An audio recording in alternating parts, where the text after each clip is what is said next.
Baik saudara, masih dalam bincang inspiratif kita kali ini.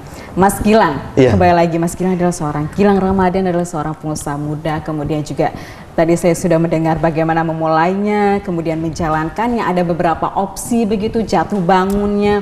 Mungkin Mas Gilang bisa memberikan kita gambaran begitu Mas, ketika kita memang, pasti kan bisnis tidak selalu mulus Mas ya, ada jatuh bangunnya.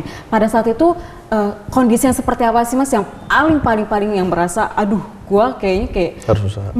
Begitu. Silakan Mas Gilang. Kondisi saya melihat upah minimum gaji ya di Provinsi Lampung ini bisa dibilang ya sekian lah. Menurut saya sangat jauh ya. Sangat jauh. Gimana kita ngidupin 2 anak, 3 anak, 4 anak kan?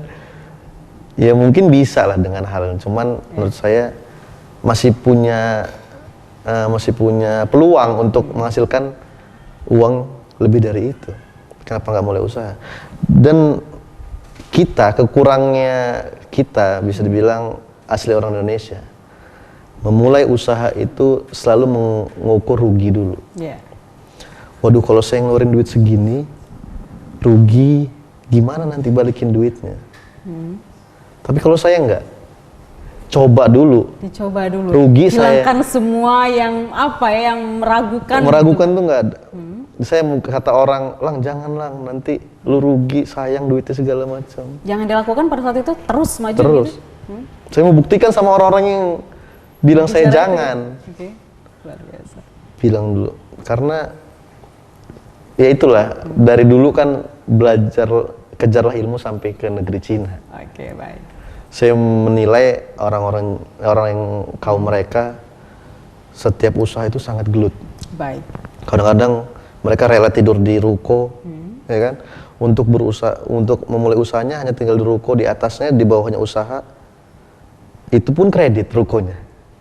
Dia berani gitu. Sementara kita yang sudah punya rumah masih takut-takut. Masih takut-takut. Apalagi kita minimal punya orang tua yang ya bisa sedikit membantu kita. Baik.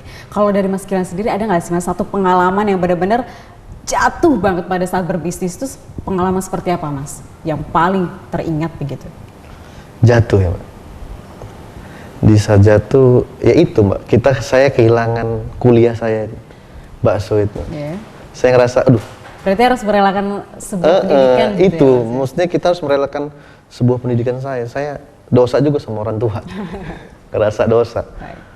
Karena orang tua juga nggak tahu usaha awalnya, saya nekat aja.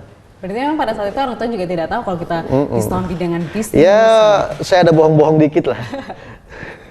Saya bohong-bohong dikit lah, beliau segala macam. Terpuruk, saya dipanggil dosen segala macam, akhirnya udah saya merelakan dulu. Baik. Kuliah, memulai bisnis. Tapi kemudian akhirnya nggak menyesal ya telah melakukan hal tersebut karena ngelihat hasilnya sekarang begitu. Dan Mas Gilang dengan pengalaman yang sangat luar biasa, dari nol benar-benar kita ngebangun, kemudian sempat meninggalkan kuliah, berganti-ganti bisnis dari jualan bakso, jaga counter, buka counter, terus kemudian papan bunga, dan sampai akhirnya usaha yang sekarang sedang dirintis adalah kuliner ya Mas ya. Terus kemudian gimana tuh bisa akhirnya saya berani deh buat mulai di kuliner begitu? Kalau dibicara kuliner itu nekat juga. Tapi saya punya cita-cita. Harus nekat begitu ya Mas? Tapi saya punya cita-cita emang sama dulu masih pacar. Mantan pacar. Jadi istri sekarang? Jadi istri. Di umur 30 kita harus punya usaha rumah makan. Karena kita suka makan. Notabene itu ada target begitu Mas ya? Ada target. Setelah berjalan papan bunga itu ada orang yang nyamperin saya, istilahnya ngasih proposal. Itu awal, Pak, ini bisnis rumah makan ini sangat menguntungkan loh, gini segala macam. Berjalan sebulan, 2 bulan saya nggak tanggepin, 3 bulan, 4 bulan saya kepikiran juga. Akhirnya modalnya berapa sih? Segini loh Pak, menguntungkan sekali segala macam. Pertama kali saya buka rumah makan tuh rumah makan ikan bakar Pariangan. Ikan bakar Pariangan tuh saya buka, bisa dibilang tempatnya kurang. Kalau dibilang grade-nya bisa dibilang C lah, karena kurang strategis. Cuman itulah Mungkin disitulah saya memulai bisnis rumah makan dengan yang tempat yang tidak strategis. Bisa nggak sih kita majuinnya gitu? Oke.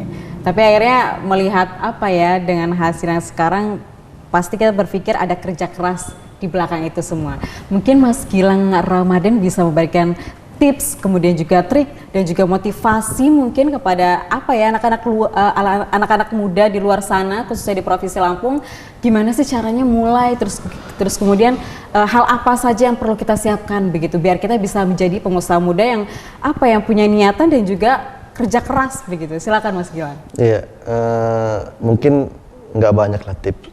Yang pasti kalian harus berpikir bahwa orang bisa, kenapa kita tidak? Itu yang ada di dalam diri saya.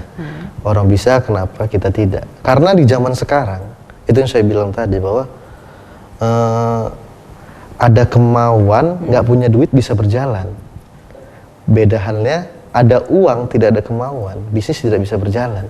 Mandek, akhirnya duit berkurang. Kembali lagi ke dalam diri kita ya Mas. Tipsnya, jangan ragu untuk melakukan usaha. Karena saya lihat pengalaman saya, setiap orang memulai usaha, dia memikirkan rugi, berpikir setahun akhirnya tidak mulai usaha-usaha. Mulailah usaha dengan apa yang kita punya, apa yang kita bisa. Nanti kita bisa ketemu di mana sih tes kita menghasilkan uang itu di mana. Oh, ini titik saya, ini emang jiwa saya gitu. Ini jiwa saya. Nanti yang usaha-usaha yang gagal itu punya cerita masing-masing. Punya cerita ya begitu. Di setiap usaha kita punya cara, punya manajemen bahwa di sini salah, di sini salah, di sini. Di sini kita menyempurnakannya. Oke, luar biasa sekali Gilang Ramadan kali ini, seorang pengusaha muda asal Lampung, dan akhirnya semoga nanti dengan Mas Gilang yang terus membangun jiwa-jiwa usaha muda di anak muda bisa juga ada dampaknya untuk Provinsi Lampung begitu Mas Gilang. Iya. Baik, terima kasih luar biasa sekali Mas Gilang setelah hadir di Bincang Inspiratif Kompas TV Lampung. Terima kasih waktunya sudah menyempatkan. Dan baik saudara, demikianlah Bincang Inspiratif kita kali ini. Saya Siti Tania, mewakili tim redaksi Kompas TV Lampung, pamit undur diri. Tabik pun. Ya.